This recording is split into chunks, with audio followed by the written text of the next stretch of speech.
In this video, we'll be focusing on identifying and understanding the ABCs and function of behavior.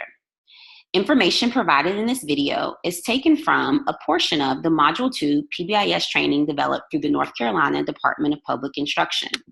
Materials and resources were created by the Behavior Support section within the Exceptional Children Division. In thinking about behavior, it is first important to understand that all behavior is learned. Behavior is learned through interactions, experiences, and reactions. What students learn or children learn is that through these experiences, they have a way to get their needs met. Behavior is also a form of communication, and it serves to meet those needs. Students will use behavior that works most effectively and most efficiently to attain that desired outcome. As a result, you may see students engage in more problematic behaviors to ensure that their needs are being met.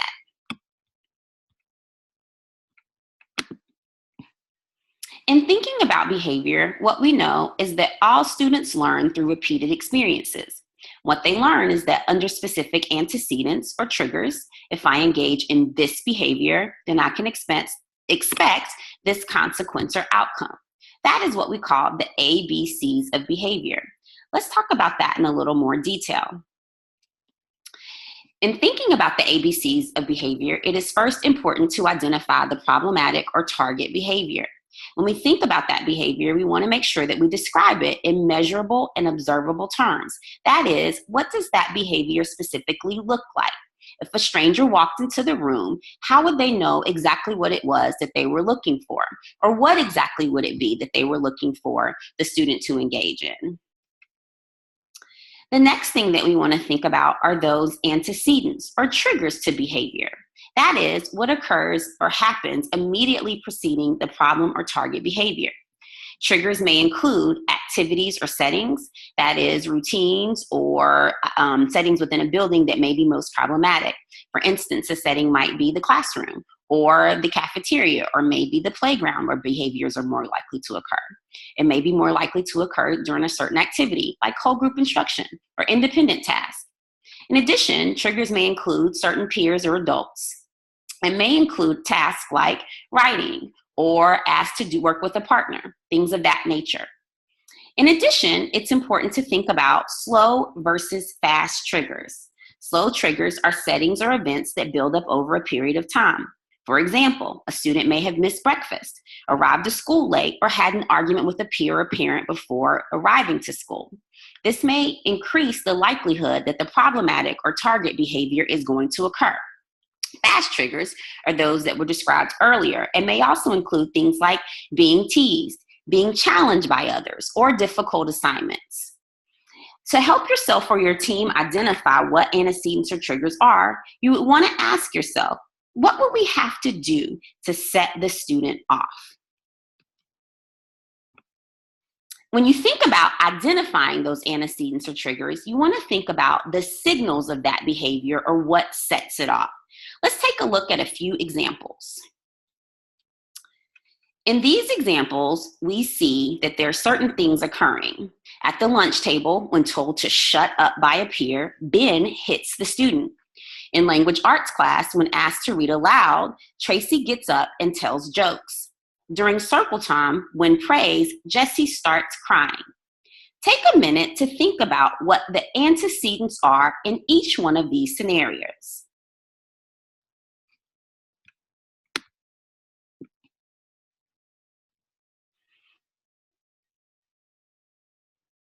Let's take a look. At the lunch table, when told to shut up. In language arts class, when asked to read aloud. And during circle time, when praised, are the antecedents within these examples. Another important consideration with these examples is also what was the setting. This will provide us more information about that particular student and ways that we can intervene. So let's take about 30 seconds, and in each one of these examples, please identify the setting.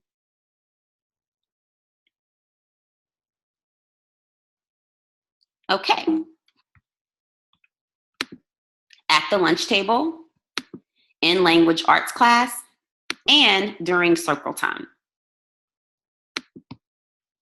Finally, it'll be really important when we're thinking about the ABCs of behavior or trying to identify what a student is trying to communicate is the consequence or desired outcome. If the consequence is rewarding or desired, the student learns the behavior is functional for getting what they want. Then, if that is the case, the behavior is more likely to increase in the future.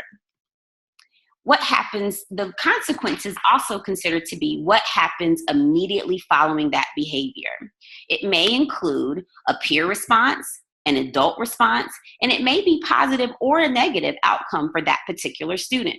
What you want to ask yourself is what percentage of time does the response occur following that behavior?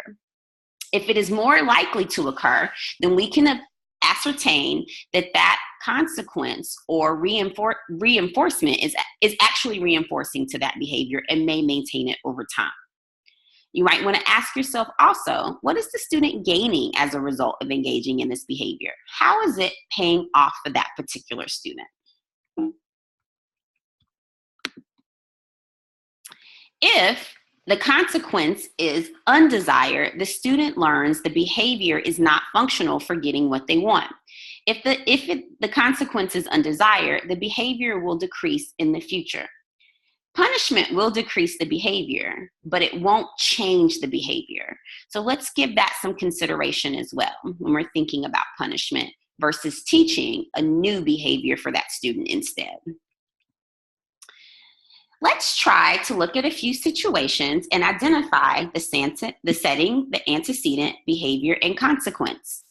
In thinking about it this way, we know that the setting usually it occurs when, the antecedent and trigger is when, and the behavior.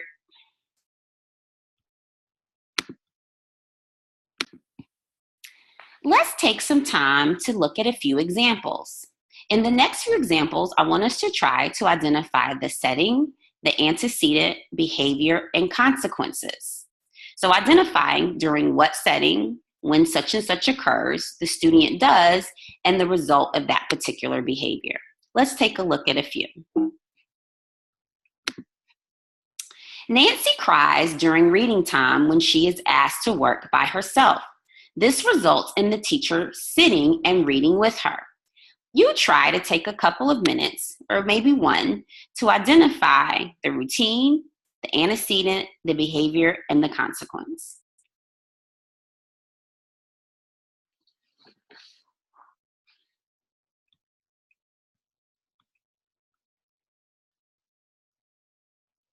Let's look at it together. During reading, that's the setting or activity.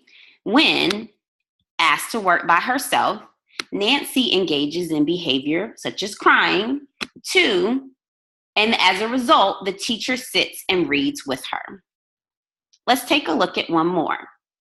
When asked to work with a partner in science, Bobby tears up his assignment and stomps his feet. The teacher then has Bobby sit down at his desk to complete the same assignment while the rest of the class works together with their partners. Take a few minutes to identify the routine, antecedent, behavior, and consequence.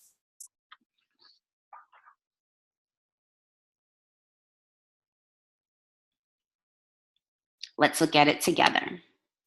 During science, when asked to work with a partner, Bobby tears up assignments and stomps his feet, and this results in being allowed to work independently at his seat. In thinking about behavior, what we understand in situations such as these is that students are oftentimes trying to communicate something through their behavior. That is what we call the function of behavior. Most common functions of behavior are often perceived to be, you make me mad, or to be a bully. But in fact, those functions of behavior are more likely to be to obtain or to get something, or to avoid or to escape something. In the previous scenarios, Bobby appeared to be trying to avoid working with non-preferred peers. And Nancy appeared to want adult attention.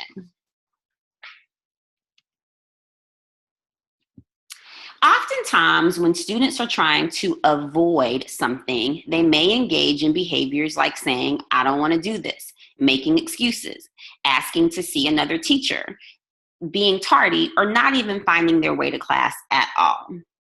If these behaviors are occurring, you may want to consider modifying instruction and giving the student choices, talking privately with the student, teaching students what to do when faced with situations they are trying to avoid, provide some attainable goals, and to create appropriate methods for taking a break if they are trying to avoid certain tasks or work.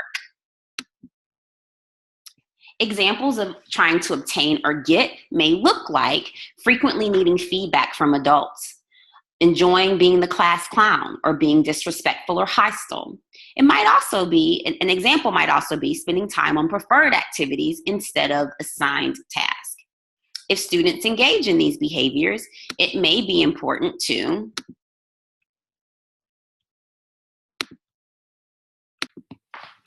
If a student is engaging in those behaviors, it may be important to teach appropriate behaviors to gain attention, items, or activity, reinforce the desired behavior, or use planned ignoring for misbehaviors.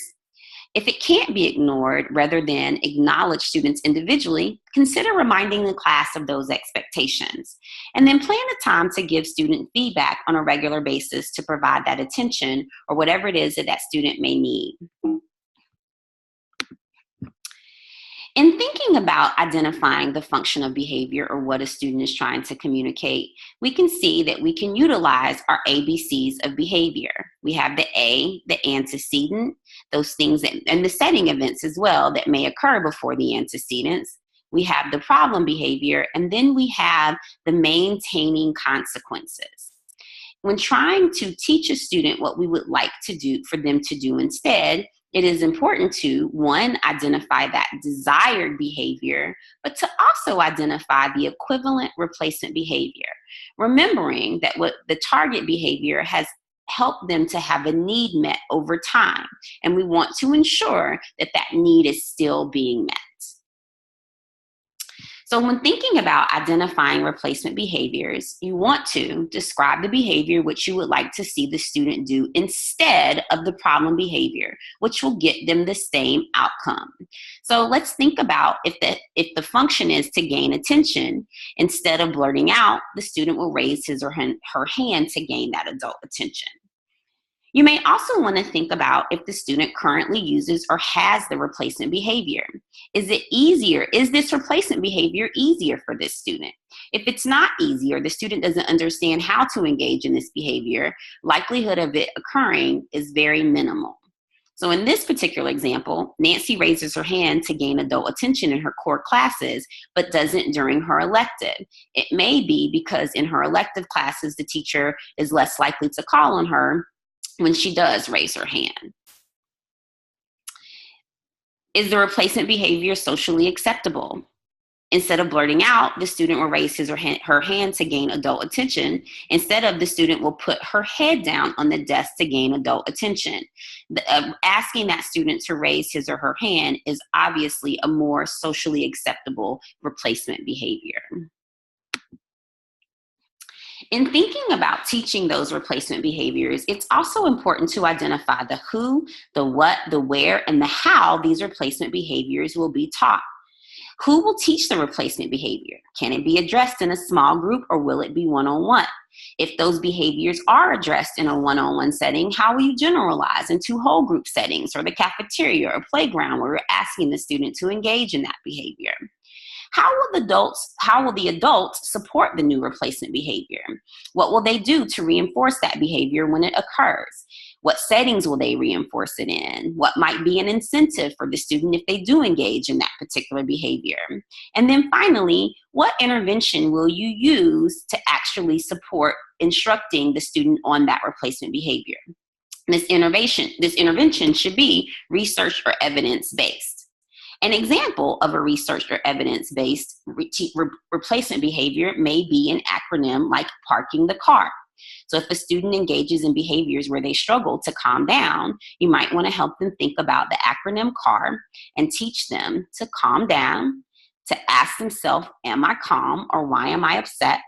Or to relax and take deep breaths, which is also a skill that you may need to teach that particular student. I hope that this information provided allows you to understand behavior a little bit more. Thank you.